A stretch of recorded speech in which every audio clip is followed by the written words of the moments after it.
아첨꾼의 유혹과 마법의 땅을 지나. 크리스천과 소망은 계속해서 길을 걸었고 무지가 그 뒤를 따라갔다. 얼마의 시간이 흘렀을까? 걸어온 길에서 갈라져 나간 다른 길이 나타났다. 두 길 모두 바르고 곧게 뻗어 있었기에 둘은 어느 길로 들어서야 할지 몰라 잠시 멈추서서 생각에 빠졌다.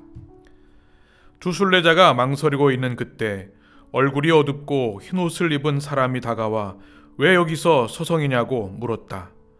순례자들은 하늘나라로 가는 길인데 두 길 중 어느 길로 가야 할지 모르겠다고 말했다. 그러자 남자가 말했다. 나도 그리로 가는 길이니 나를 따라오세요. 크리스천과 소망은 그를 따라 나섰다. 남자가 인도한 길은 조금씩 굽어지더니 결국에는 두 순례자가 가려던 길과는 완전히 다른 방향으로 가고 있었다. 순례자들은 이 사실을 모른 채 그냥 따라가기만 했다. 남자는 두 사람이 눈치채지 못하게 그물을 쳐둔 곳으로 그들을 데려갔다. 갑자기 그물에 갇힌 두 사람이 어쩔 줄 몰라 허둥지둥하고 있을 때 남자의 검은 등에서 흰옷이 주르르 벗겨져 나갔다. 그제야 비로소 두 순례자는 함정에 빠졌음을 알아차렸다. 아무리 발버둥 쳐도 빠져나올 수 없음을 알게 된 두 순례자는 주저앉아 목 놓아 울었다. 크리스천이 소망에게 말했다. 뭘 잘못했는지 이제야 알겠네. 목자들이 아첨꾼을 조심하라고 그렇게 당부했는데 말이야. 이웃에게 아첨하는 것은 그의 발 앞에 그물을 치는 것이니라. 이 잠언의 말씀을 이제야 알겠네. 소망이 눈을 반짝이며 말했다. 멸망시키는 자의 길로 들어서지 않게 목자들이 지도까지 주었는데도 깜빡 잊고 꺼내볼 생각조차 못했네요. 사람의 행사로 논하면 나는 주의 입술의 말씀을 따라 스스로 삼가서 포악한 자의 길을 가지 아니하겠사오며 이렇게 말한 다윗이 우리보다 훨씬 지혜로웠네요. 그물에 갇힌 순례자들이 그들의 어이없는 실수를 애통하고 있을 때 빛나는 옷을 입은 이가 다가오는 것을 보았다. 손에는 가는 줄로 꼰 채찍을 들고 있었다. 그러고는 크리스천과 소망 앞으로 와서 어디서 왔으며 무엇을 하고 있느냐고 물었다. 두 사람은 시온으로 가는 가련한 순례자들인데 얼굴이 어둡고 흰옷을 입은 아첨꾼이 자기도 그리로 가니 따라오라는 말에 응했다가 이렇게 갇혔다고 하소연했다. 채찍을 든 천사가 말했다. 놈은 아첨꾼입니다. 자신을 광명의 천사로 가장한 거짓 사도이지요. 그러고는 그물을 찢어 두 사람을 풀어주며 말했다. 바른 길로 인도하겠습니다. 나를 따라오세요. 천사는 두 사람이 아첨꾼을 따라 나섰던 곳까지 데려다 주었다. 천사가 다시 물었다. 어젯밤은 어디서 지내셨습니까? 크리스천과 소망은 기쁨 산맥에 있는 목자들의 쉼터에서 묵었다고 말했다. 그러자 천사는 목자들에게 바른 길이 표지된 지도를 받았는지를 물었다. 받았다고 대답하자 다시 물었다. 두 갈래길에 서 있을 때 지도를 꺼내 맞는 길인지 살펴보았습니까? 깜빡해서 못 봤다고 솔직하게 이야기하자 이번에는 목자들이 아첨꾼을 조심하라고 하는 말을 들었는지를 물었다. 크리스천과 소망이 말했다. 일러주었습니다. 하지만 그자가 믿을만하게 말을 하는지라 아첨꾼이라고는 전혀 생각도 못했습니다. 꿈에서 보니 천사가 두 사람에게 엎드리라고 했다. 그러고는 무섭게 채찍질을 해댔다. 그들이 바른 길로만 가도록 가르쳐 주기 위해서 하는 행동이었다. 천사가 채찍질을 하며 말했다. 무릇 내가 사랑하는 자를 책망하며 징계하노니 그러므로 내가 열심을 내라 회개하라. 그러고는 두 순례자에게 이제 다시 떠나라고 말하면서 목자들이 준 지도를 잘 보고 표시된 대로만 가라고 신신당부했다. 두 순례자는 베풀어준 친절에 감사했고 바른 길을 따라 걸으며 이렇게 노래했다. 이리 오라 길을 가는 이들이여, 보라 순례자들이 곁길로 가다 어떤 일을 당했는지를. 유익한 충고를 가볍게 여기고 까맣게 잊은 탓에 옴짝달싹 못하는 그물에 갇혔도다. 다행히 풀려나긴 했으나 흠신 맞고 깨달았으니 이것으로 당신들의 경계를 삼으라. 한참을 걷던 중에 멀리서 한 사람이 두 순례자를 향해 다가오고 있는 것이 보였다. 크리스천이 소망에게 말했다. 시온을 등지고 우리를 향해 오는 사람이 보이는가? 예, 보입니다.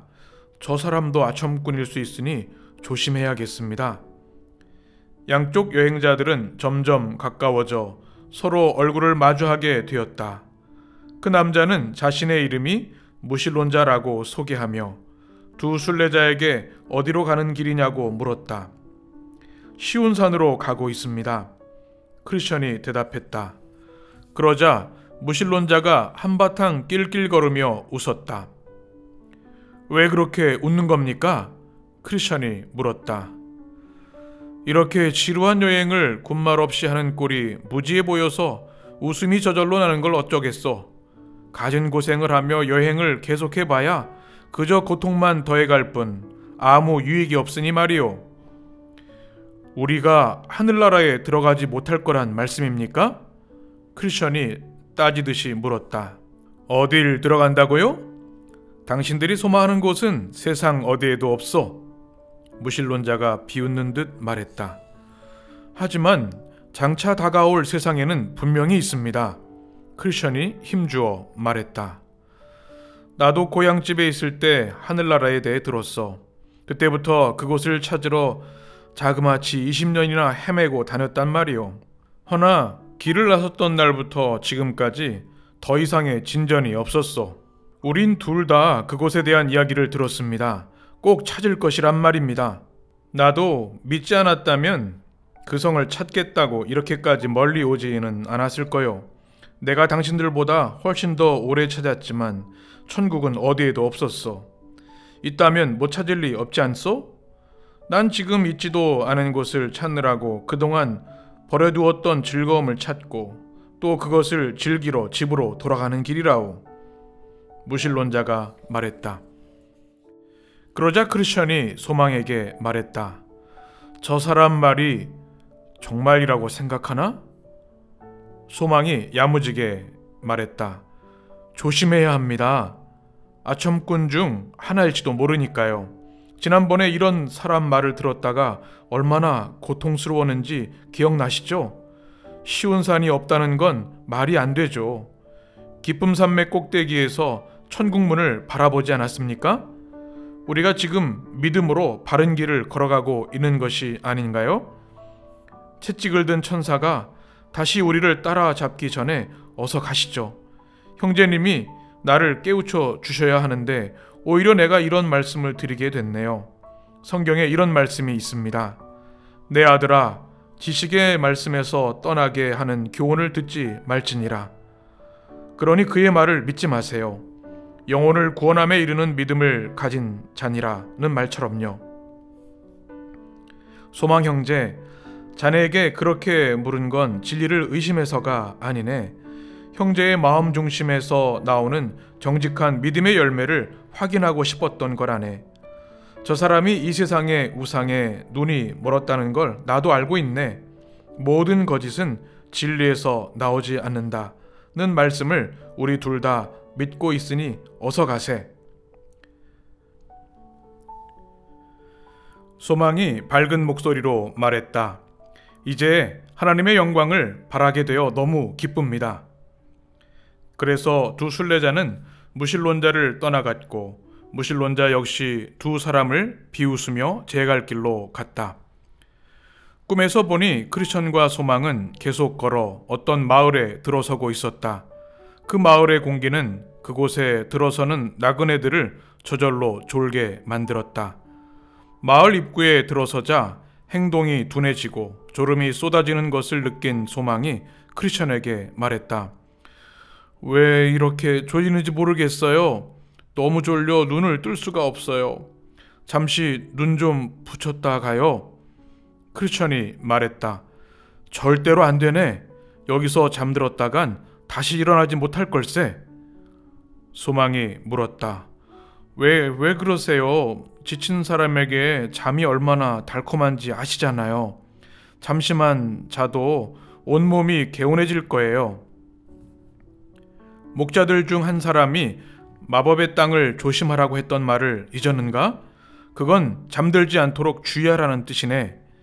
그러므로 우리는 다른 이들과 같이 자지 말고 오직 깨어 정신을 차릴지라. 이 말씀을 기억하게. 소망이 말했다.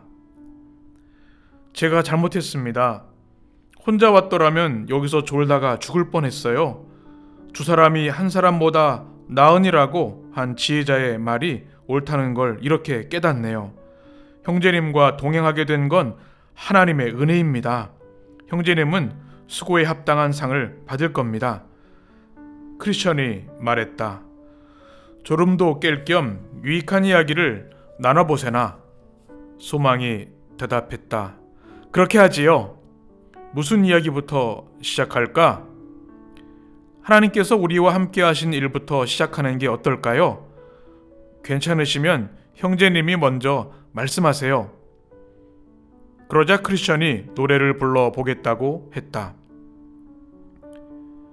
성도들이 자꾸 졸거든 이것으로 보내어 두 순례자가 하는 이야기를 듣게 하시길. 그들에게서 무엇이든 배워 스르르 감기는 두 눈을 힘주어 뜨게 하시길. 잘 이루어진다면 성도들의 교제는 그들을 지옥에서라도 깨어있게 한다네.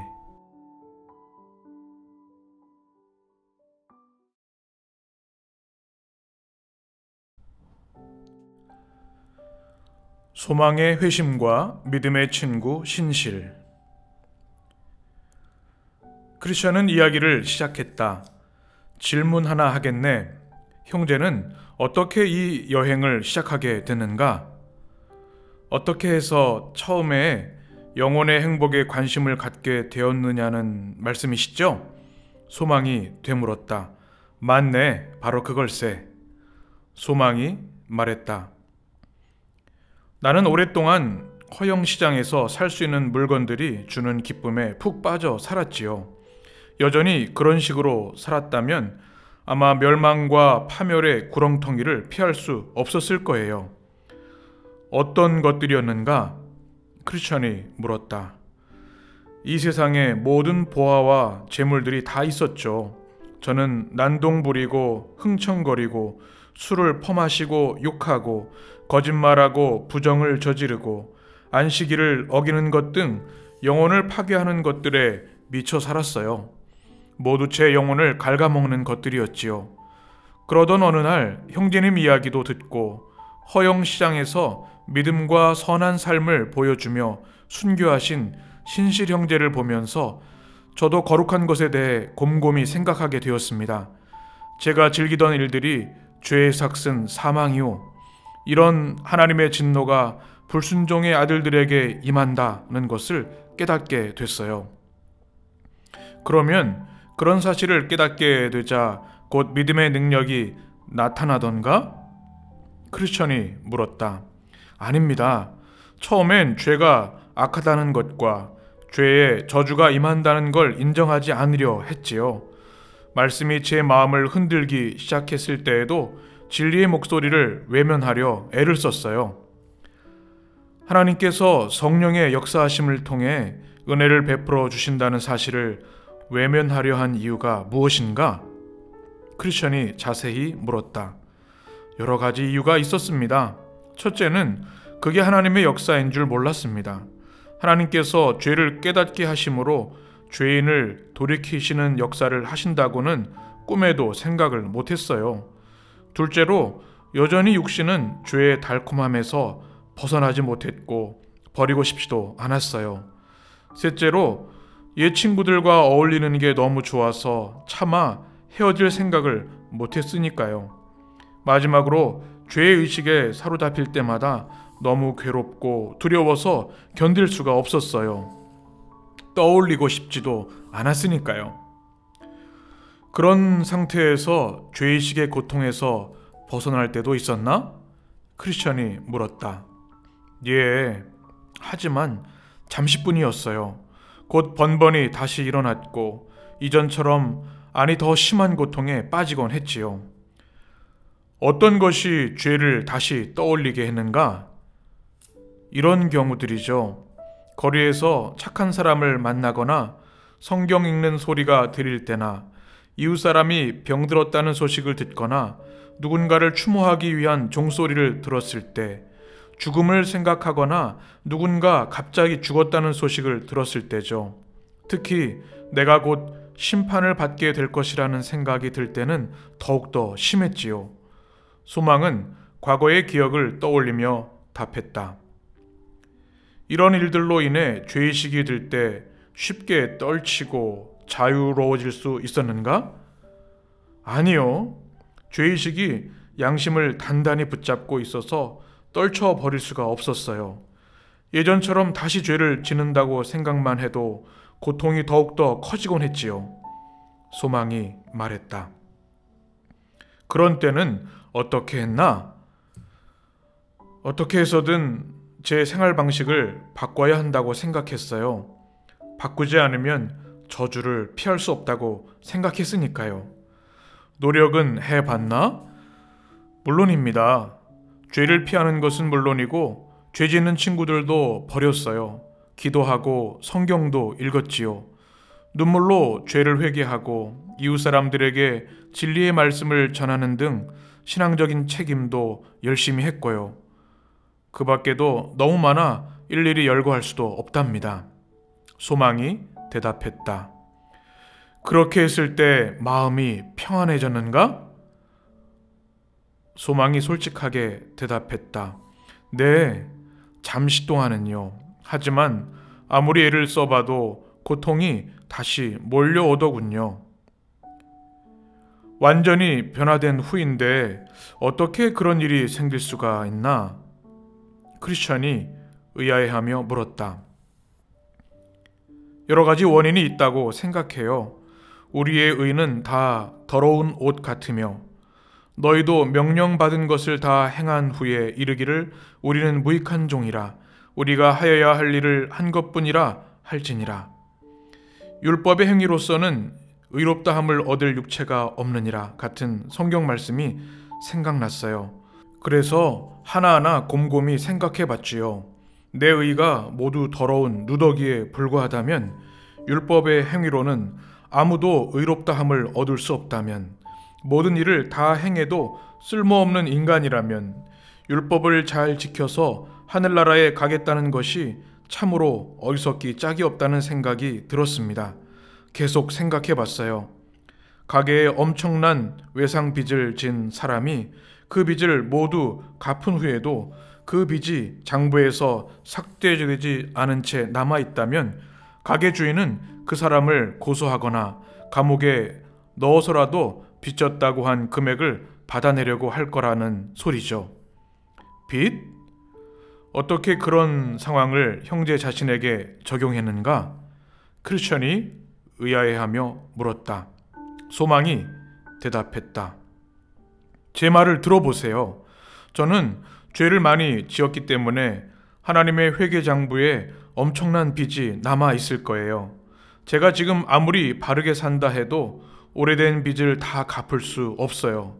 그렇다면 예전에 저지른 죄로 인해 저주에서 어떻게 벗어날 수 있겠어요? 참 훌륭한 비유일세. 계속해보게나. 소망이 말을 이어갔다. 그게 다가 아니라는 사실이 괴롭고 답답했습니다.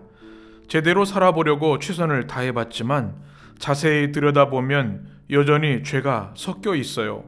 죄를 짓지 않으려 해도 새로운 죄가 뒤섞여 있는걸요.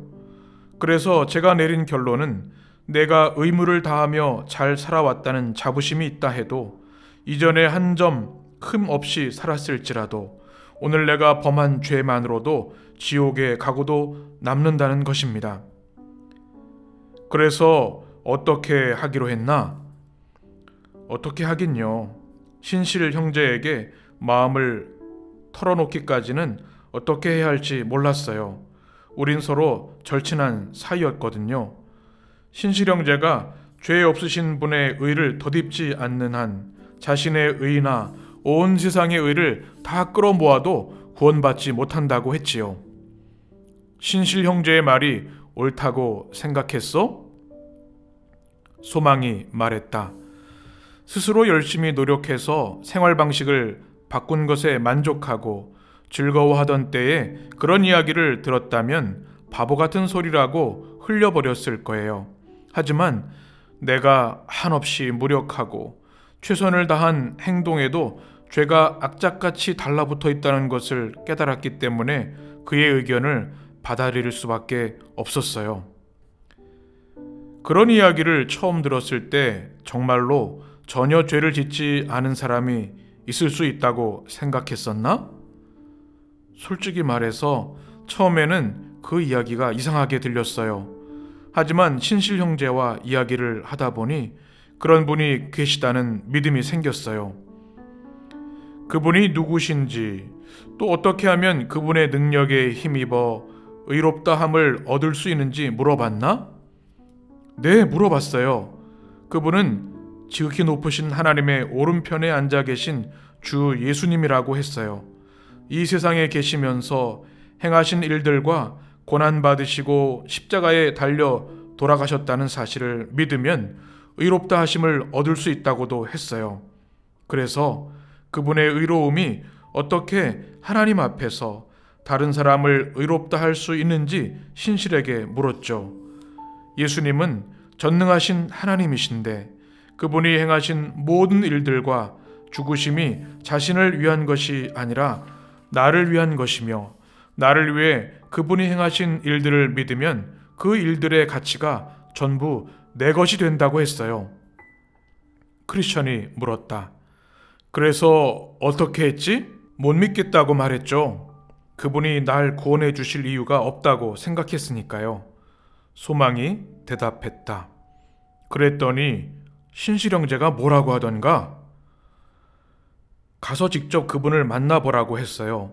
저는 주제 넘은 짓이라고 했는데 신실 형제가 말하길 주님이 날 초청했다는 거예요. 그러면서 예수님에 관한 책을 주더니 내가 편하게 찾아뵈도 괜찮겠다고 용기를 북돋아 주었어요. 하늘과 땅이 다 없어질지라도 이 책에 기록된 말씀은 1.1획이라도 없어지지 않을 거라고도 했지요. 그래서 주님께 가려면 어떻게 해야 하느냐고 물었어요. 그는 무릎을 꿇고 엎드려 온 마음과 뜻을 다해 아버지께 그분을 뵙게 해달라고 간구해야 한다고 했어요. 그래서 어떻게 간구해야 하느냐고 다시 물었어요. 그랬더니 일단 주께 가보면 은혜의 보좌 위에 앉아 계신 주님을 뵐 수 있다고 했어요. 거기에서 자신에게 나오는 이들의 죄를 사하여 주시고 용서하기 위해 1년 내내 언제나 기다리신다고 했어요. 그분을 찾아뵈면 무슨 말을 해야 할지 모르겠다고 했더니 신실 형제가 이렇게 해보라고 하더군요. 하나님, 이 죄인을 불쌍히 여겨 주옵소서. 예수 그리스도를 알게 하시고 또한 믿게 해 주옵소서. 주님의 의가 없다면, 주님의 의를 믿지 않는다면 죽을 수밖에 없음을 알기 때문입니다. 하나님은 자비하셔서 아들이신 예수 그리스도를 보내사 세상의 구주가 되게 하셨고 나 같은 불쌍한 죄인을 위해 아낌없이 죽음에 내어 주셨다는 이야기를 들었습니다. 저는 정말 죄인입니다. 주님, 이제 왔사오니 은혜를 베푸셔서 제 영혼을 구원해 주십시오. 예수 그리스도의 이름으로 기도드립니다. 아멘. 그래서 하라는 대로 했나? 크리스천이 물었다. 예, 하고 말고요. 수도 없이 계속 되풀이했지요. 소망이 대답했다. 하나님 아버지께서 아들을 만나게 해주시던가? 아니요. 처음에도 2번째, 3번째, 4번째, 5번째, 6번째 기도를 해도 마찬가지였어요. 그래서 어떻게 했나? 크리스천이 다시 물었다. 어떻게 하긴요? 어떻게 해야 할지 난감하더라고요. 기도를 그만할 생각은 안 했는가? 수백 번도 더 했지요. 소망이 말했다. 그런데 왜 그만두지 않았나? 소망이 말했다. 신실 형제의 이야기가 사실이라고 믿었기 때문이죠. 그리스도의 의로움을 덧입지 않으면 세상에 어떤 것으로도 구원받을 수 없다고 했거든요. 그래서 속으로 기도를 멈추면 난 죽는다. 죽을 바에는 은혜의 보좌 앞에서 죽는 게 낫지 라고 생각했어요. 비록 더딜지라도 기다리라. 지체되지 않고 반드시 응하리라. 이 말씀도 떠올랐고요. 그래서 아버지께서 아들을 보여주실 때까지 계속 기도했습니다. 하나님께서 아들을 어떻게 보여주시던가? 크리스천이 물었다. 그분을 육신의 눈이 아닌 마음의 눈으로 보았어요. 이야기하자면 이렇습니다. 어느 날인가 어찌된 일인지 몹시 슬펐습니다. 지금까지 그렇게 슬펐던 적이 없었던 것 같았어요. 내 죄가 얼마나 크고 추악한지를 생각하니 가슴이 미어졌습니다. 내게 남은 건 지옥에 떨어져서 영원한 형벌을 받는 것뿐이라는 생각이 들었어요. 그런데 갑자기 주 예수께서 하늘에서 굽어보시고 말씀하시는 게 보였습니다. 주 예수를 믿으라. 그리하면 너와 내 집이 구원을 받으리라. 그래서 내가 대답했습니다. 주님, 저는 죄인입니다. 크나큰 죄인입니다. 그러자 예수님이 이렇게 말씀하셨습니다.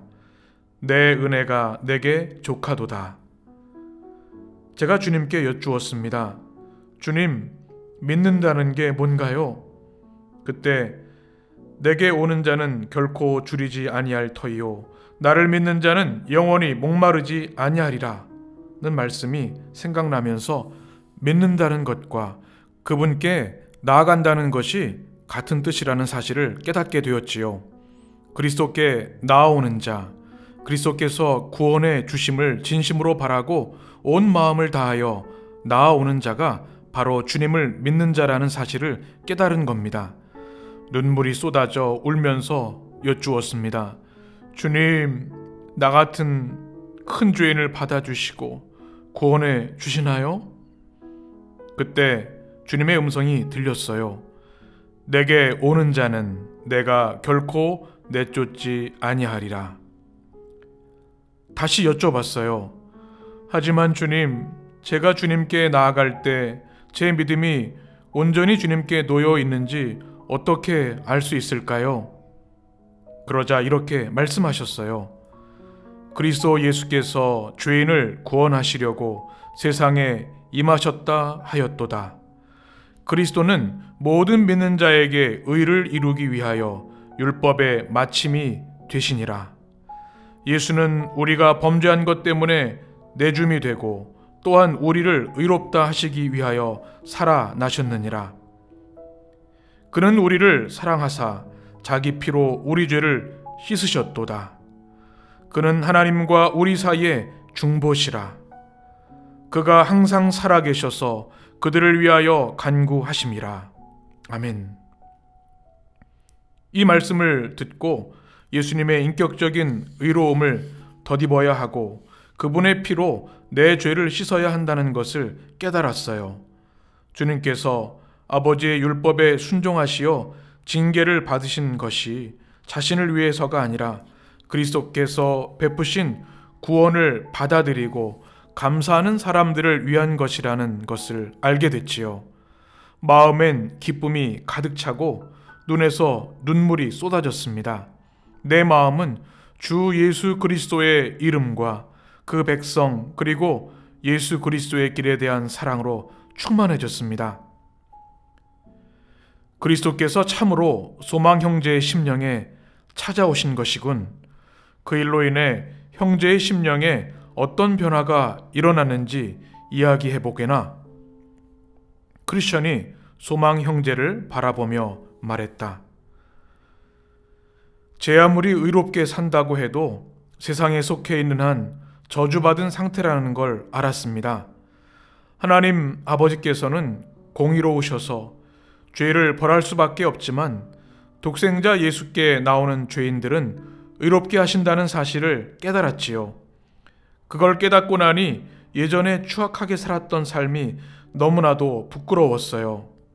어떻게 그렇게 무지할 수 있는지 기가 막혔어요. 저는 전과 다르게 예수 그리스도의 아름다움과 거룩한 삶을 사랑하게 됐어요. 주 예수님의 이름을 높이고 영광을 돌려드리는 일이라면 뭐라도 하고 싶은 마음이 간절해졌습니다. 주 예수님을 위해 온몸의 피를 단 한 방울도 남기지 않고 쏟아 부을 수 있다고 생각했으니까요.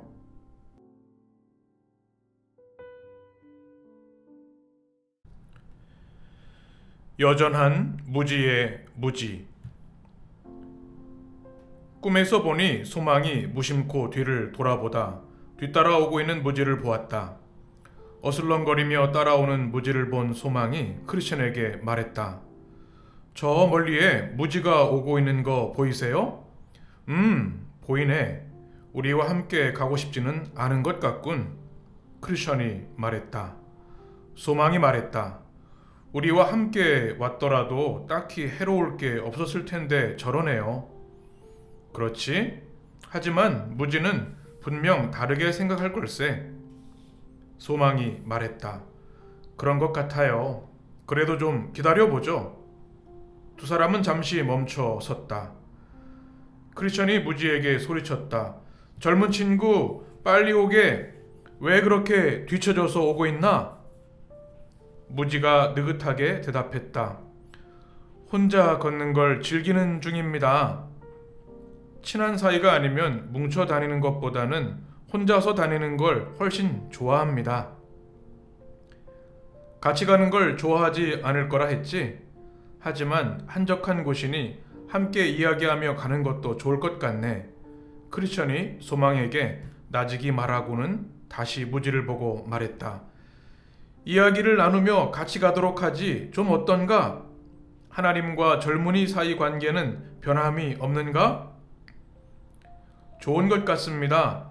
마음에 선한 생각이 항상 가득 차 있어서 걸어가는데 큰 위안이 되거든요. 크리스천이 말했다. 선한 생각이라. 어디 한번 드러나 볼 수 있을까? 하나님과 하늘나라를 생각했습니다. 크리스천이 말했다. 그거야 마귀와 저주받은 영혼들도 다 하지. 하지만 저는 생각만 하는 게 아니라 간절히 사모하는데요. 무지가 말했다. 하늘나라에 전혀 가지 못할 것 같은 자들도 다들 그렇게 하긴 하지. 게으른 자는 마음으로 원하여도 얻지 못하느니라. 라는 말씀에 있지 않은가? 저는 경우가 다른 것 같습니다. 하나님 나라를 간절히 사모한 나머지 그것들을 얻기 위해 모든 걸 다 버렸거든요. 믿어지지 않는군. 가진 걸 다 버리는 건 아주 어려운 일일세. 생각보다 훨씬 힘든 일이지. 어떻게 하나님과 하늘나라를 위해 모든 걸 다 버렸다고 자신 있게 말하는가? 제 마음이 제게 그렇게 말하는데요. 지혜자가 자기의 마음을 믿는 자는 미련한 자요라는 말씀을 하기도 했는데 들어보지 못했는가? 그건 악한 마음을 말하는 거죠. 제 마음은 선하거든요. 크리스천이 물었다. 어떻게 증명할 수 있나? 하늘나라를 바라보면 위로가 돼요. 스스로 속이고 있는 건지도 모르지. 사람의 마음이란 게 근거가 없는 걸 바라면서도 평안한 마음을 얻을 수도 있으니까. 크리스천이 말했다. 하지만 제 마음과 생활이 일치하거든요. 그러니 제 희망은 근거가 확실한 거 아닌가요? 자네 마음과 생활이 일치한다고 누가 그러던가? 크리스천이 물었다. 그것도 내 마음이 말해주지요. 무지가 완악한 목소리로 말했다. 내가 도둑놈인지 아닌지를 친구에게 물어보라고 한다더니만 마음이 그렇게 말했다는 게 말이 된다고 생각하나? 하나님 말씀만이 증거가 될 수 있을 뿐이지 다른 증거는 다 소용이 없다네. 선한 생각을 하는 것이 선한 마음 아닌가요? 하나님의 계명을 따라 사는 게 선한 삶이 아닌가요? 맞네. 선한 마음이 선한 생각을 품고 선한 삶은 하나님의 계명을 따라 살게 하지. 하지만 그런 마음들을 갖는 것과 생각만 하는 것은 전혀 다른 이야기라네. 크리스천이 설명했다. 그러면 뭐가 선한 생각이고 하나님의 계명을 따라 사는 건 도대체 뭔가요? 선한 생각에는 여러 가지가 있지. 자신에 대한 것일 수도 있고 하나님이나 그리스도에 대한 생각일 수도 있지. 그 외에 다른 일들에 대한 것일 수도 있다네. 크리스천이 말했다. 자신에 관한 선한 생각이라는 것은 무엇인가요? 무지가 물었다. 하나님 말씀과 일치하는 생각이지. 선생님은 언제 자신에 대한 생각이 하나님 말씀과 일치한다고 보시는 거지요? 크리스천이 대답했다. 말씀과 똑같은 판단으로 자신을 판단할 때라고 할 수 있지. 자세히 설명하자면 하나님 말씀은 자연 상태에 놓여 있는 인간에 대해서 이렇게 말하지. 의인이 하나도 없고 선을 행하는 자도 없도다 라고 말일세. 또 사람의 죄악이 세상에 가득함과 그의 마음으로 생각하는 모든 계획이 항상 악하다라거나 사람의 마음이 계획하는 바가 어려서부터 악함이라고 하지. 자신을 이렇게 판단한다면 그것이 바로 선한 생각이라네. 하나님의 판단과 우리의 판단이 일치되는 것이니까. 그 말을 들은 무지가 우겼다. 내 마음이 악하다는 걸 도무지 믿을 수가 없습니다. 그래서 젊은이가 평생 자신에 관한 선한 생각을 한 번도 해본 적이 없다는 걸세. 좀 더 들어보게. 하나님 말씀이 우리의 마음을 판단하는 것처럼 우리의 길도 마찬가지일세. 우리의 마음과 길에 대한 판단이 하나님 말씀이 판단하는 것과 일치하면 말씀과 차이가 없기 때문에 선하다고 할 수 있는 거라네. 무슨 뜻인지 도통 모르겠네요. 크리스찬이 설명했다. 하나님 말씀은 인간의 길이 구부러져 있으며 선하지 않고 비뚤어져 있다고 지적한다네. 그래서 인간은 본래부터 바른 길에서 벗어날 뿐더러 그 길을 잘 알지도 못한다고 했네. 이런 사실을 깨달아 알고 겸손하게 생각하는 사람은 자신의 길에 대한 선한 생각을 가지고 있는 거라네. 그래야 하나님 말씀과 자신의 판단이 일치되기 때문이지. 하나님에 대한 선한 생각은 무엇인가요? 하나님 말씀에 일치할 때 자신의 생각을 선하다고 판단하는 것과 마찬가지라네. 하나님에 관한 생각이 그분에 대한 말씀과 일치할 때 선하다고 할 수 있지. 여기서 논의하기엔 광범위한 주제라 다 말할 수 없지만 하나님의 본질과 속성에 대해 말씀이 가르쳐 주시는 대로 생각하는 것을 말하네.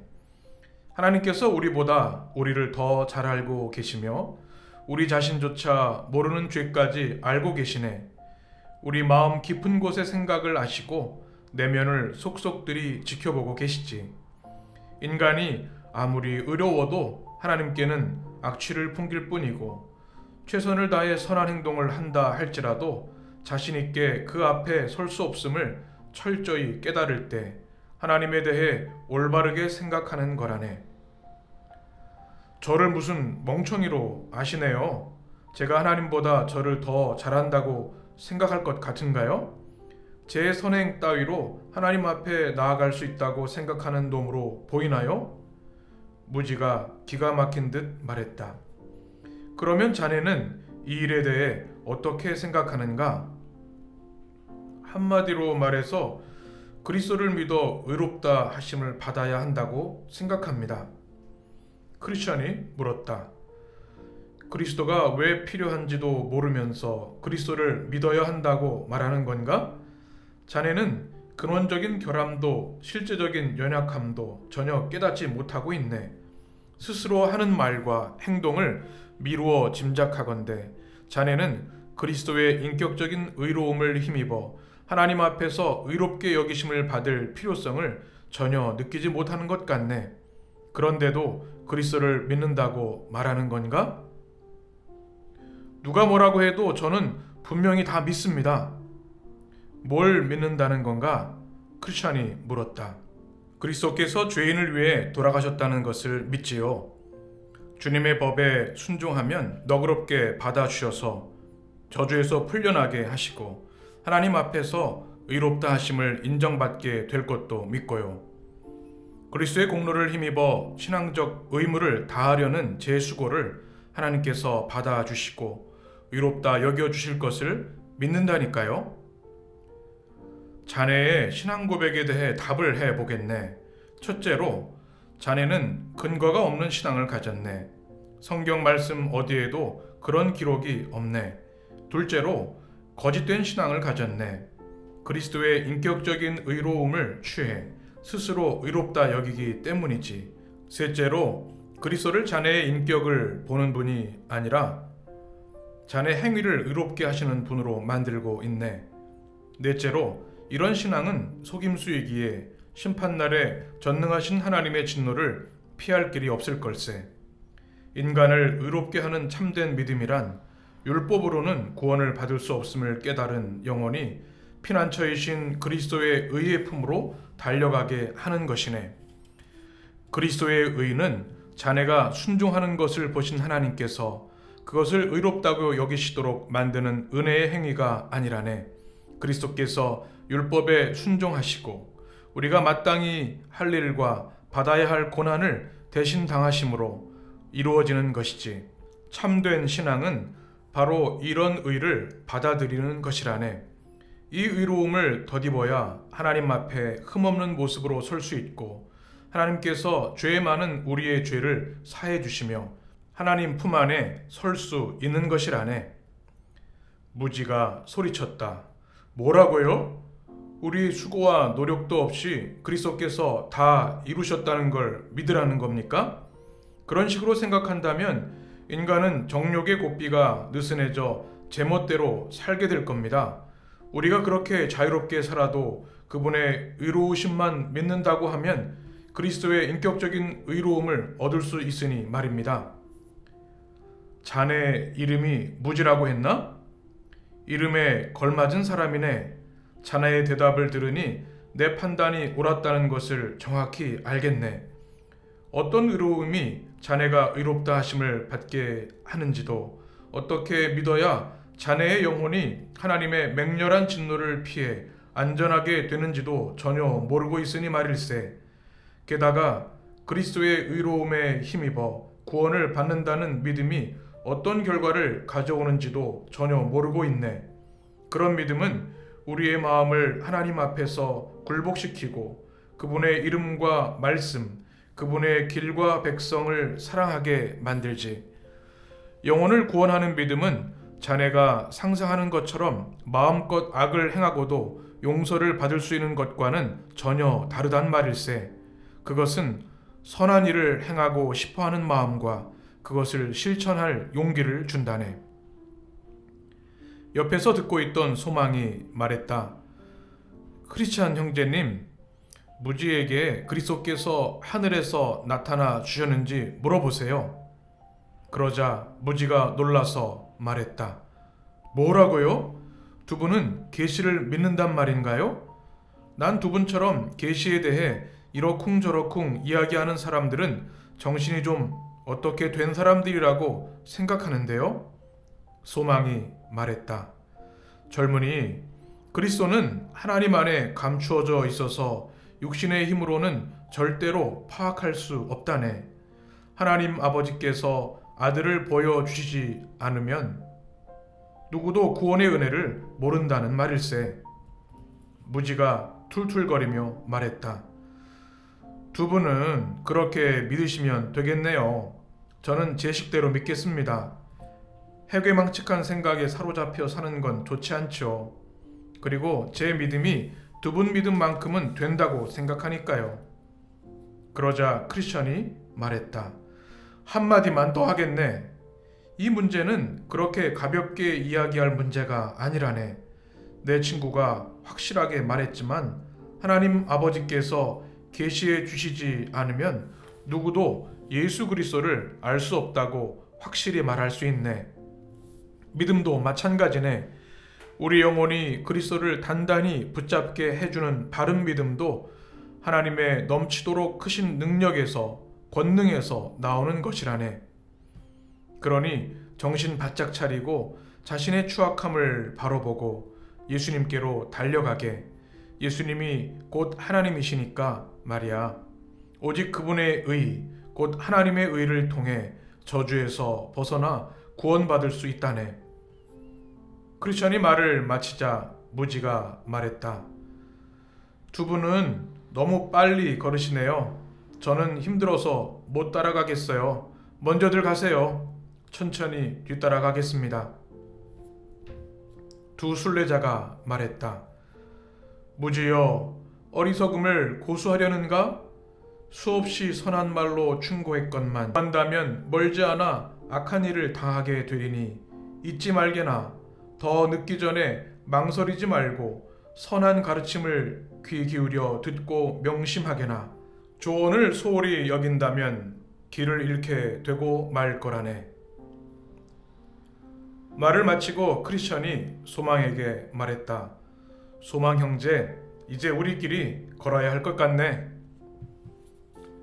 꿈에서 보니 두 순례자는 앞서 걷고 무지는 다리를 절룩거리며 뒤따라가고 있었다. 크리스천이 소망에게 말했다. 저 불쌍한 친구 때문에 마음이 아프네. 결국 어려운 일을 당하게 될 텐데. 소망이 말했다. 너무 안타깝네요. 우리 동네에도 저런 사람들이 참 많았어요. 동네 전체가, 심지어 온 가족이 그런 사람들이 있기도 했고 순례자들 중에도 있었어요. 우리 고향이 그 정도인데 무지 고향은 오죽했을까요? 눈이 있어도 보지 못하게 하셨다는 말씀 그대로네. 이제 우리 둘만 있으니 저런 사람들을 어떻게 생각하는지 이야기해 보세. 저들도 자신이 죄인이라는 것을 깨닫고 위태로운 커다란 위험에 처했다는 것을 알고 두려워해 본 적이 있을 것 같은가? 형제님이 연장자이시고 경험도 많으시니 먼저 이야기하시지요. 소망이 말했다. 저런 친구들도 가끔은 죄에 대한 생각이 들기는 할 걸세. 하지만 태생적으로 무죄하니 그런 자책감이 유익하다는 걸 알아채지 못하는 거지. 그래서 그런 두려움을 필사적으로 억누르면서 마음에 있는 방식이 옳다고 스스로를 다잡는다고나 할까? 소망이 맞장구를 쳤다. 그런 것 같습니다. 저런 사람들에게는 두려움이 아주 유익해서 마음을 다잡고 순례길을 올바르게 시작할 수 있도록 이끌어주지요. 그 두려움이 올바른 두려움이라면 의심의 여지가 없지. 성경에서 여호와를 경외하는 것이 지식의 근본이라고 가르치고 있는 것처럼 말이야. 올바른 두려움을 어떻게 설명할 수 있을까요? 소망의 질문에 크리스찬이 말했다. 참되고 올바른 두려움에는 세 가지가 나타난다네. 첫째로 어디에서 비롯된 것인가 하는 것이지. 죄에 대한 깨달음에서 비롯된 바른 두려움은 구원을 소망하게 되지. 둘째로 바른 두려움은 영혼이 구원받기 위해 그리스도를 굳게 붙잡게 하네. 셋째로 그런 두려움은 영혼이 하나님과 그분의 말씀, 그분의 길을 한층 더 경외하게 한다네. 굳었던 마음이 부드러워지고 주님의 말씀에서 좌로나 우로나 치우치는 것을 싫어하게 되지. 하나님을 욕되게 하거나 평화를 깨거나 성령을 근심하게 하거나 원수들에게 비난받을 여지를 주는 일들을 경계하게 만들지. 맞습니다.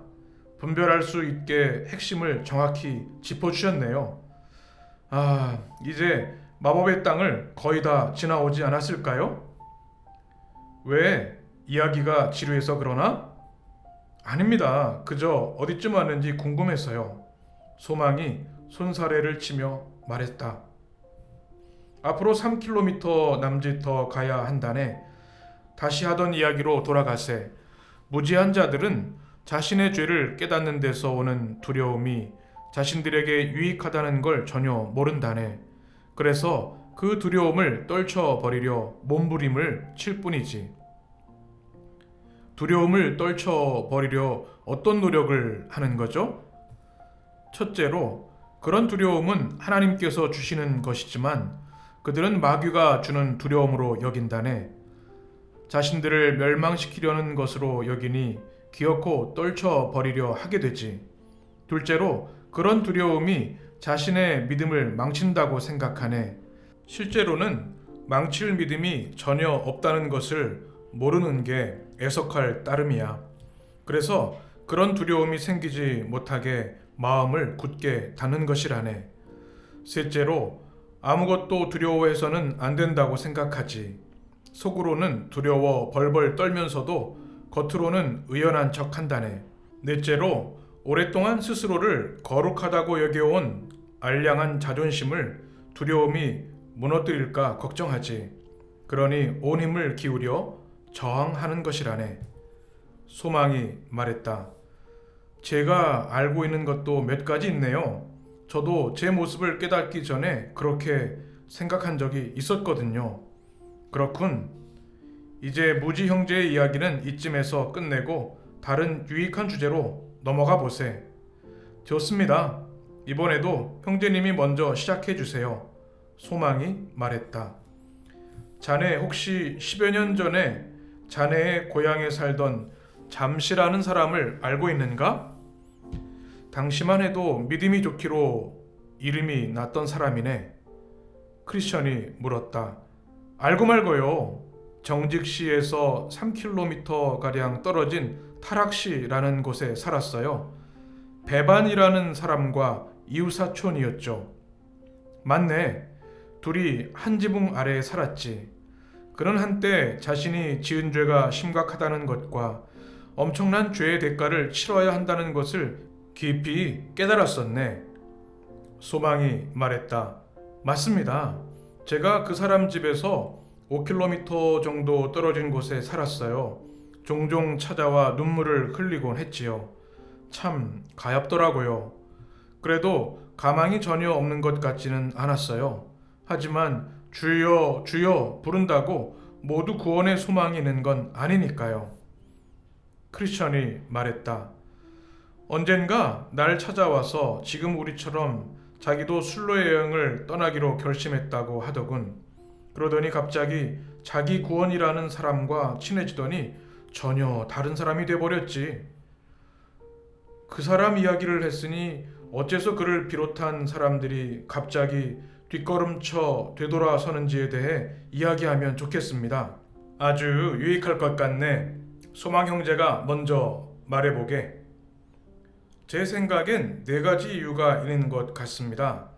첫 번째 이유는 양심은 깨어났지만 마음이 변하지 않았기 때문이지요.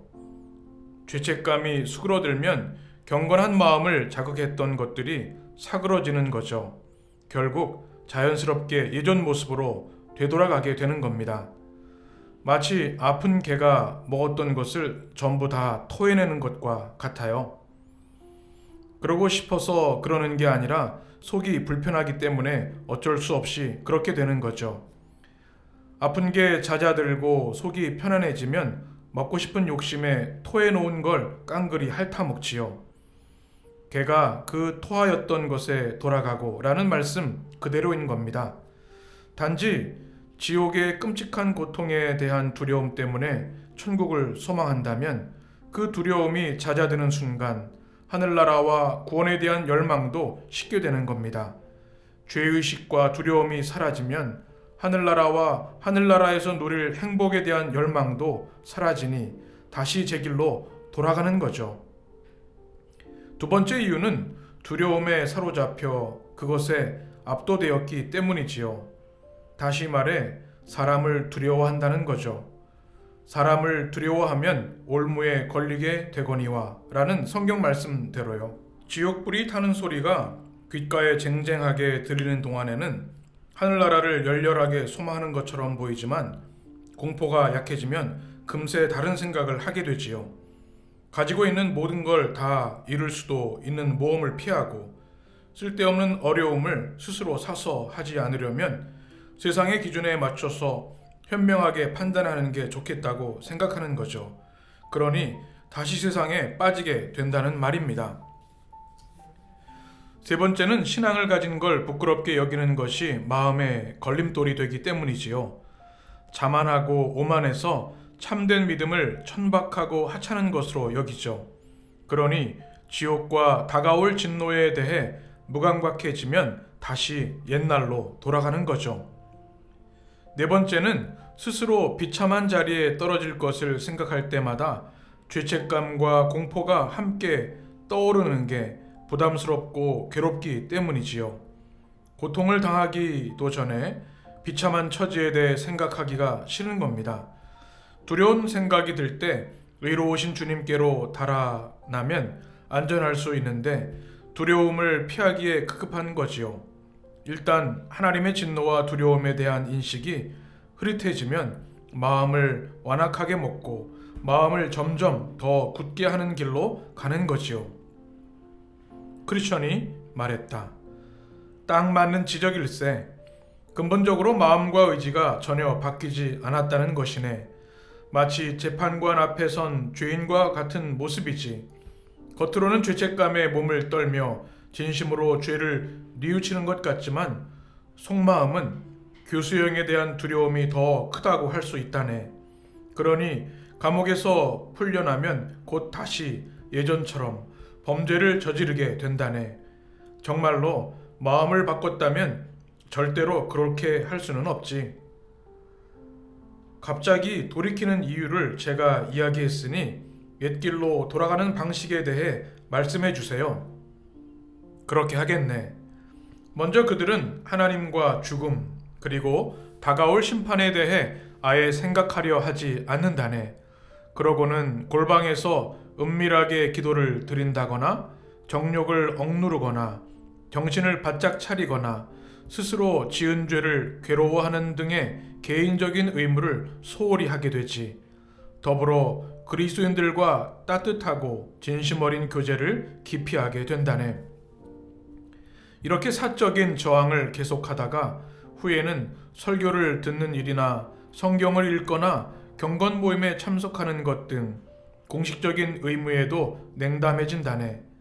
예배나 집회에 빠지는 건 물론이고 경건한 사람들의 약점을 악의적으로 찾아내 험담하기 시작하고 자기가 발견한 약점들을 이용해서 신앙을 버리는 핑계로 삼아 버리고만 해. 성도들과의 교제를 끊은 이후에는 세속적이고 문란하며 음탕하고 방종한 사람들과 어울리기 시작하지.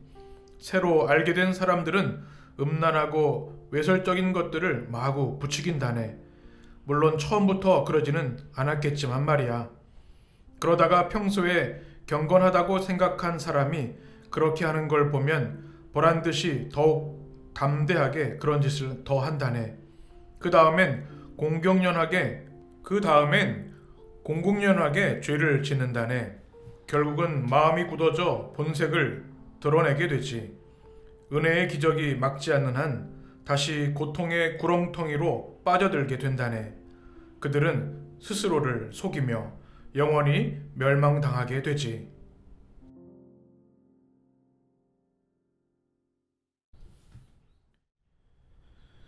죽음의 강을 건너 천국으로.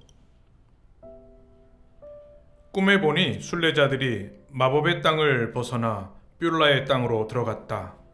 뷸라는 히브리어로 결혼한 여자를 뜻하며 회복된 상태, 즉 회복된 이스라엘을 의미한다. 공기가 부드럽고 상쾌했다. 길이 동네를 똑바로 가로지르고 있었기 때문에 순례자들은 그곳에서 잠시 피로를 풀 수 있었다. 새들의 노랫소리가 끊이지 않았고 어딜 가도 온갖 꽃들이 활짝 피어 있었다. 맷 비둘기 소리도 들렸다. 밤낮 없이 햇살이 눈부시게 비치었다. 그리고 그곳은 사망의 음침한 골짜기 너머에 있어 절망 거인의 손길이 미치지 못하는 곳이며 의심의 성도 보이지 않았다. 이곳에서는 순례자들이 가려하는 거룩한 성의 모습을 잘 볼 수 있었다. 크리스천과 소망은 이곳에서 살고 있는 주민 몇몇을 만나기도 했다. 하늘나라와 서로 맞닿아 있는 지역이어서 빛나는 옷을 입은 천사들이 흔하게 걸어 다녔다. 신랑과 신부 사이의 계약이 새로워지는 자리이기도 했다. 이곳에서는 신랑이 신부를 기뻐함같이 내 하나님이 너를 기뻐하시리라는 말씀이 이루어졌다. 빵과 포도주도 부족함이 없었다. 순례 여행을 하는 동안 부족했던 것들이 이곳에선 차고 넘쳤다. 크리스천과 소망은 하늘나라에서 울려 퍼지는 커다란 음성을 들었다. 너희는 딸 시온에게 이르라. 보라, 내 구원이 이르렀느니라. 보라, 상급이 그에게 있고 보응이 그 앞에 있느니라. 이곳 주민들은 크리스천과 소망을 거룩한 백성, 주님의 구속받은 자, 주께서 찾으신 자라고 불렀다. 크리스천과 소망은 이 지역을 지나가면서 그동안 여행 중에 들렸던 어느 지역을 지날 때보다 더 기뻐했다. 하늘나라에 가까이 갈수록 그곳의 모습을 또렷하게 볼 수 있었다. 성은 진주와 진귀한 보석으로 지어졌고 거리는 황금으로 포장되어 있었다. 하늘나라 본래의 찬란한 영광에 햇빛까지 비쳐 영롱한 기운을 더욱 뽐내자 빨리 그곳에 가고 싶은 마음에 크리스천은 병이 나고 말았다. 같은 마음인 소망도 한 차례 알았다. 잠시 누워서도 열망에 몸부림치며 울부짖었다. 너희가 내 사랑하는 자를 만나거든 내가 사랑함으로 병이 났다고 하려무나 라는 말씀이 이해가 갔다. 얼마 후 기운을 차린 크리스천과 소망은 다시 하늘나라를 향해 길을 떠나 과수원과 포도원이 있는 정원에 이르렀다. 문이 큰 길 쪽으로 활짝 열려 있었다. 마침 길가에 서 있던 정원사에게 순례자들이 물었다. 이 멋진 포도원과 정원은 어느 분의 것입니까? 그가 대답했다. 모두 다 하나님 것입니다. 스스로 즐기시기 위해 또 순례자들에게 기쁨을 주기 위해 심으신 것들입니다. 정원사는 크리스천과 소망에게 포도원에서 맛있는 음식도 먹으며 쉬어가라고 초대했다. 또 하나님께서 즐겨 다니시는 산책로와 정자들도 보여주었다. 두 순례자는 잠시 쉬다 깜빡 잠이 들었다. 꿈에 보니 두 순례자는 잠을 자면서 여행길에 이야기한 것보다 더 많은 이야기를 나누었다. 내가 그들을 신기하게 바라보자 정원사가 나를 보고 말했다. 이상해 보이지요? 이곳 포도원에서 나는 열매들이 얼마나 달콤한지 그것을 먹은 사람들은 자면서도 이야기를 할 수 있답니다. 얼마 후 잠에서 깨어난 크리스천과 소망은 천국으로 올라갈 준비를 했다. 하지만 정금으로 된 성이 햇볕을 반사해 너무 찬란했기 때문에 육안으로는 볼 수 없고 특별히 만든 도구를 써야 똑바로 볼 수 있었다. 천국을 향해 걷고 있던 두 순례자는 금처럼 빛나는 예복을 입고 얼굴에서 해처럼 빛이 나는 두 사람을 만났다. 그들이 크리스천과 소망에게 어디서 오는 길이냐고 물었다. 대답을 해주자 그동안 어디에서 머물렀으며 도중에 어떤 어려움과 위기를 겪었으며 받은 위안과 즐거움이 무엇이었는지를 물었다. 자초지정을 속속들이 이야기하자 두 남자가 말했다. 앞으로 두 가지 어려움만 겪고 나면 천국에 들어갈 수 있습니다. 크리스천과 소망은 그들에게 함께 가달라고 부탁했다. 두 남자는 그렇게 하겠다고 하면서 이렇게 덧붙였다. 하늘나라는 각자 자신의 믿음으로 혼자 들어가야 합니다. 그들은 함께 천국문이 보이는 곳까지 갔다. 천국문과 그들 사이에는 강이 흐르고 있었다. 강은 깊은데 건너갈 다리가 없었다. 크리스천과 소망이 망연자실한 표정으로 서로를 바라보자 동행했던 남자들이 말했다. 이 강을 반드시 건너야만 천국에 들어갈 수 있습니다. 두 순례자가 다른 길은 없냐고 물었다. 두 남자가 대답했다. 있기는 합니다. 하지만 세상이 생긴 후 지금까지 그 길을 지나가도록 허락받은 사람은 엘리야와 에녹 단 두 사람뿐입니다. 그 외에는 마지막 나팔이 울릴 때까지 아무도 그 길로 지나갈 수 없습니다. 두 순례자는 크게 낙심했고 특히 크리스천은 더했다. 이리저리 두리번거렸지만 강을 건널 길을 찾을 수 없었다. 그들은 이 강물의 깊이가 어디나 같은지를 물었다. 동행한 이들은 더러 수심이 얕아질 때도 있기는 하지만 특별히 언제라고 알 수는 없다고 했다. 왕이신 하나님을 믿는 믿음에 따라 깊어질 수도 얕아질 수도 있다는 말도 덧붙였지만 두 사람에게는 전혀 위로가 되지 못했다. 크리스천과 소망은 어쩔 수 없이 강물로 뛰어들었다. 물속으로 들어가자마자 깊숙이 빠져들어간 크리스천이 소망에게 큰 소리로 외쳤다. 내가 깊은 물속에 빠졌다. 큰 물결이 내 머리 위를 덮쳤다. 주의 파도가 내 몸을 삼켰다. 소망이 대답했다. 기운 내세요, 형제님. 발이 바닥에 닿는 것 같아요. 안심하세요. 크리스천이 울부짖었다. 형제여, 죽음의 고통이 나를 둘러싸고 있으니 젖과 꿀이 흐르는 땅을 못 볼 것 같네. 말이 끝나기 무섭게 칠흑 같은 어두움과 공포가 크리스천을 덮쳐 한 치 앞도 볼 수 없게 되었다. 크리스천은 혼비백산이 되었다. 순례 여행을 하면서 겪었던 즐겁고 행복한 일들을 기억하지도 조리 있게 말하지도 못했다. 천궁문에 들어가지도 못하고 물에 빠져 죽을 것만 같은 두려움에 사로잡혀 무섭다는 말만 했다. 순례를 시작하기 전과 순례 도중에 지었던 죄를 생각하며 몹시 괴로워했다. 가끔 헛소리도 하는 것으로 보아 온갖 귀신들과 악한 영들에게 시달리는 듯 했다. 소망이 크리스천의 머리를 물 위로 떠받치려 갖은 애를 썼다. 하지만 크리스천은 물속에 완전히 잠겼다가 반쯤 죽은 상태로 다시 떠오르곤 했다. 소망이 크리스천의 마음을 북돋아 주려 형제님, 저기 성문이 보입니다.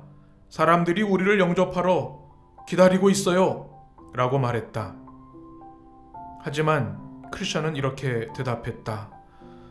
사람들이 기다리는 건 내가 아니라 소망 형제일 거요. 처음 만났을 때부터 당신은 늘 소망을 가졌지 않소? 소망이 소리쳤다. 형제님도 마찬가지잖아요. 올바르게 살았다면 지금쯤 주님께서 도와주셨을 텐데 죄 때문에 올무에 걸린 나를 내버려 두고 떠나신 거야. 크리스천의 목소리에 힘이 없었다. 소망이 포기하지 않고 말했다. 형제님, 악한 자들에 대한 말씀을 잊으셨습니까? 그들은 죽을 때에도 고통이 없고 그 힘이 강건하며 사람들이 당하는 고난이 그들에게는 없고 사람들이 당하는 재앙도 그들에게는 없나니 라는 말씀을 잊으셨냐고요? 강물에 빠져 고통과 괴로움을 겪는 것이 형제님을 버리셨다는 표시가 아닙니다. 주님께서 지금까지 형제님께 베푸신 은혜를 기억하고 고난 중에도 주님을 의지하는지 시험하시는 겁니다. 꿈에서 보니 크리스천은 잠시 정신을 놓았는지 중얼거렸다. 그런 크리스천을 안타까워하며 소망이 격려했다. 기운을 내십시오. 예수 그리스도께서 온전케 하실 겁니다. 그러자 크리스천이 정신을 차리고 큰 소리로 부르짖었다. 오, 주님이 다시 보이네. 주님께서 내게 말씀하시네. 내가 물 가운데로 지날 때에 내가 너와 함께 할 것이라. 강을 건널 때에 물이 너를 침몰하지 못할 것이라 고 말씀하셔. 두 순례자는 용기를 내서 강을 건넜다. 원수들은 그들이 강을 다 건널 때까지 돌처럼 굳어져 아무 짓도 하지 못했다. 크리스천은 곧 딛고 설 땅을 찾았고 강물도 신압으로 얕아졌다.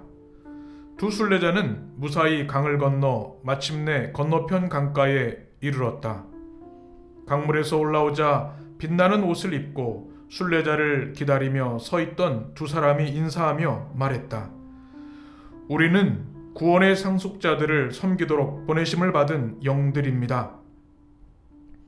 그들은 함께 천국문을 향해 걸어갔다. 하늘나라는 높은 산 위에 있었지만 두 사람이 팔을 붙잡고 이끌어주어 두 순례자는 힘들이지 않고 올라갈 수 있었다.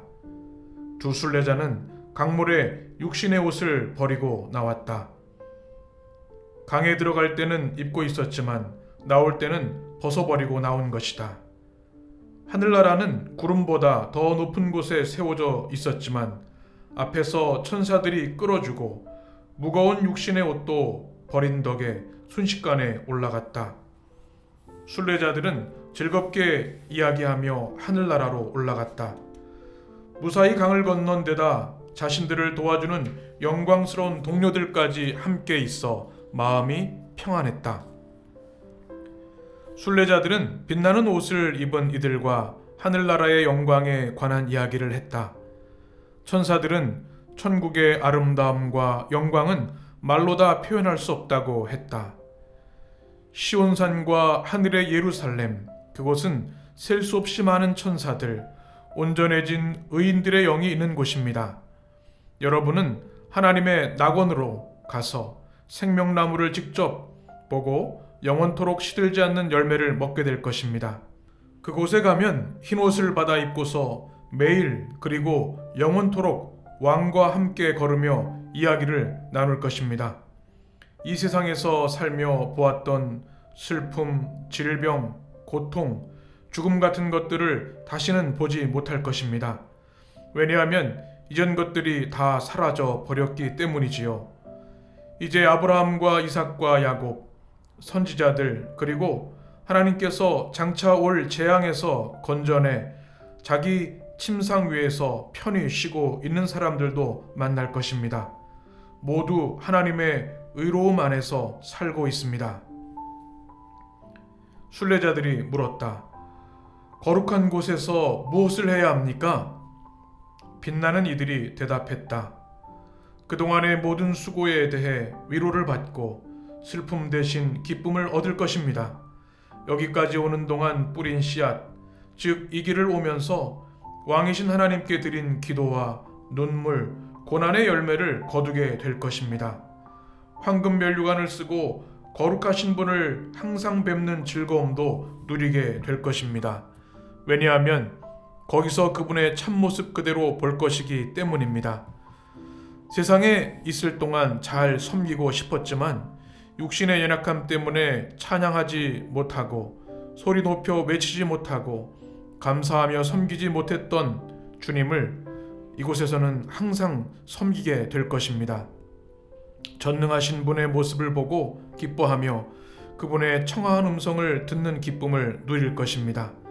또한 앞서간 친구들을 다시 만나고 뒤따라 거룩한 곳으로 오는 이들을 영접하게 될 것입니다. 영광과 존귀의 옷을 입고 영광의 왕과 함께 마차에 오를 것입니다. 하나님께서 나팔소리와 함께 구름 가운데서 바람 날개를 타고 세상에 오실 때 두 분도 동행할 것입니다. 주님이 심판의 보좌에 앉으실 때 여러분도 곁에 앉게 될 것입니다. 천사든 인간이든 불의한 일꾼들을 심판하실 때 여러분도 판결할 것입니다. 그들은 주님의 원수이자 여러분의 적이기 때문입니다. 왕의 왕께서 나팔소리와 함께 하늘나라로 돌아오실 때 여러분도 함께 돌아와 영원히 함께 있을 것입니다. 성문 가까이 이르자 한 무리의 천군 천사들이 영접하러 나와 있었다. 두 빛나는 이가 천군 천사들에게 말했다. 이 세상에 사는 동안 주님을 사랑했으며 그 거룩한 이름을 위해 모든 것을 버린 이들입니다. 주께서 순례자들을 모셔오라 명하셨습니다. 그래서 이 두 사람이 기쁨으로 구속자의 얼굴을 뵙기를 소망했던 곳으로 모시고 온 것입니다. 그러자 천군들이 큰 소리로 외쳤다. 어린 양의 혼인잔치에 청함을 받은 자들은 복이 있도다. 희고 빛나는 예복을 입은 하나님의 나팔수들도 순례자들을 맞으러 나와 있었다. 나팔수들은 하늘나라가 울리도록 감미로운 음악을 연주해 주었고, 연주자들은 하늘나라가 떠나갈 듯 우렁차고 아름다운 나팔 소리와 함성으로 크리스천과 소망을 환영하였다.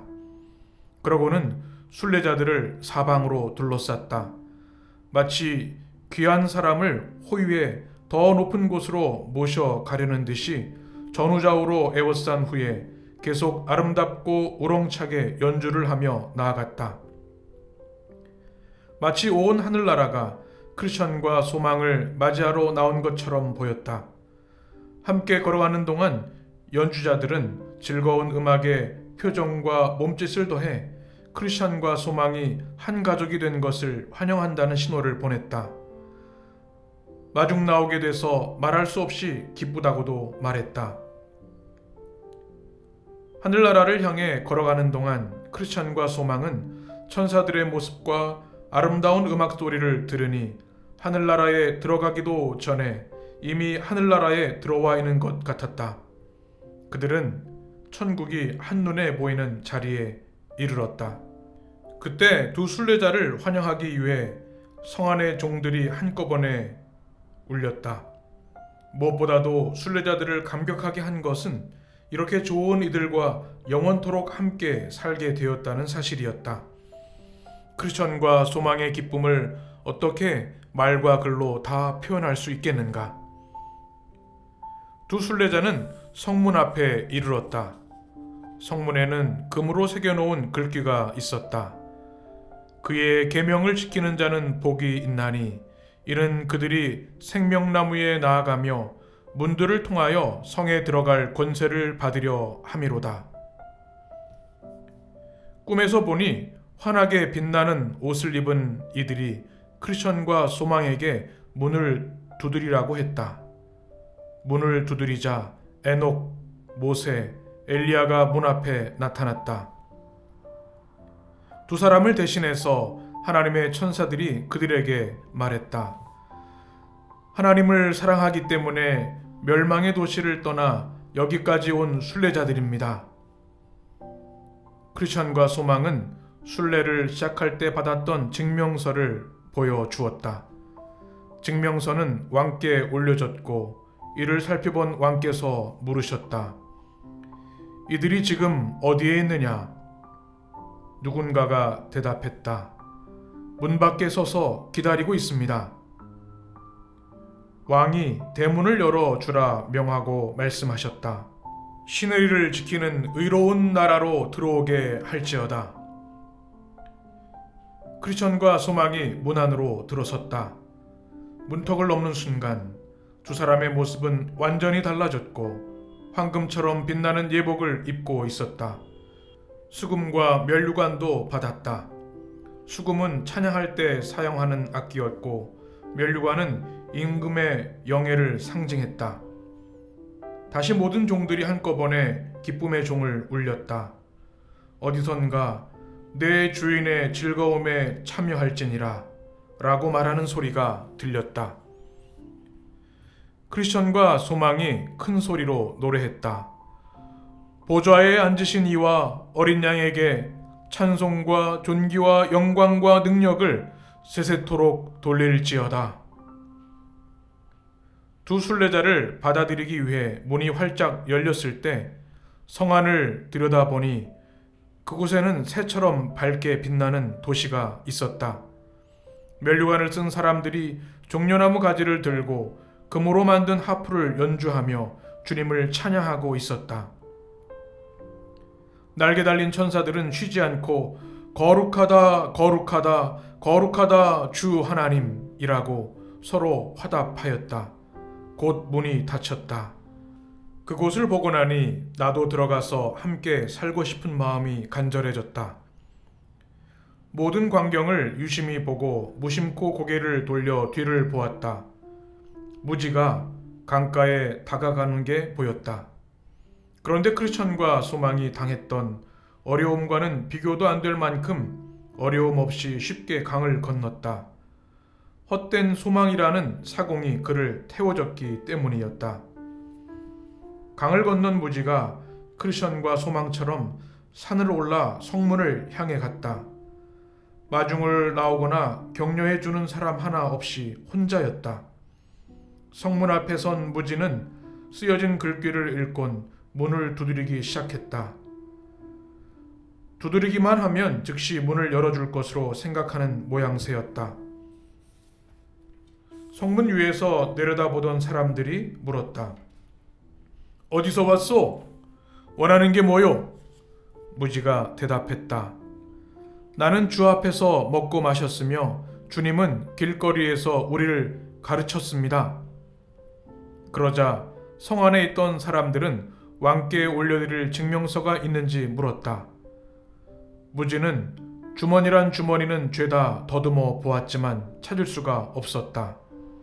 사람들이 증명서가 없는 거요? 라고 물었지만 무지는 아무런 대답도 하지 못했다. 무지가 도착했다는 소식이 전해졌지만 왕은 내려오지 않으셨다. 대신 크리스천과 소망을 인도했던 두 천사에게 명하길 무지를 꽁꽁 묶어 내쫓으라고 했다. 빛나는 옷을 입은 이들이 무지를 데리고 공중으로 날아가더니 전에 언덕 옆에서 보았던 문 속으로 집어 던져 버렸다. 가만히 보니 멸망의 도시뿐 아니라 하늘나라 문에도 지옥으로 가는 통로가 있었다. 순간 화들짝 놀라 잠에서 깼다. 모두가 한바탕 꿈이었다.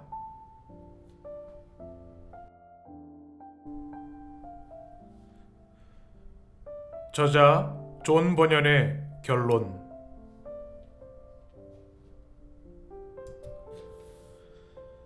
자, 독자들이여, 내 꿈 이야기를 그대들에게 들려주었으니 내게 또는 자신에게 또는 이웃에게 그 이야기를 잘 해석해 줄 수 있는지 살펴보라. 그리고 조심하라. 제대로 해석하지 못하고 잘못 이야기하지 않도록 주의하라. 잘못 해석하면 스스로도 곤욕을 치를 뿐만 아니라 악한 결과가 뒤따라오리니. 주의하라. 내 꿈의 겉모습만을 다루며 극단으로 치우치지 않도록, 인물이나 비유를 가지고 조롱하거나 싸우지 않도록. 그런 짓은 어린아이나 어리석은 자들이 하게 놔두라. 그대는 내가 하는 이야기의 본질을 깊이 생각하라. 커튼을 젖히고 장막 안을 들여다보라. 비유들을 곰곰이 생각하고 실수하지 않기를. 찾고 또 찾아 깨달으면 진실한 마음의 유익이 되리니. 찌꺼기들이 보이면 망설이지 말고 던져버리되 금덩이는 소중히 간직하라. 금덩이가 암석 안에 쌓여 있다면 어찌할까? 어느 누가 사과 속이 싫어 사과를 버리겠는가? 아무짝에도 쓸모없다고 던져버린다면 다시 꿈을 꾸는 수밖에 없지 않은가?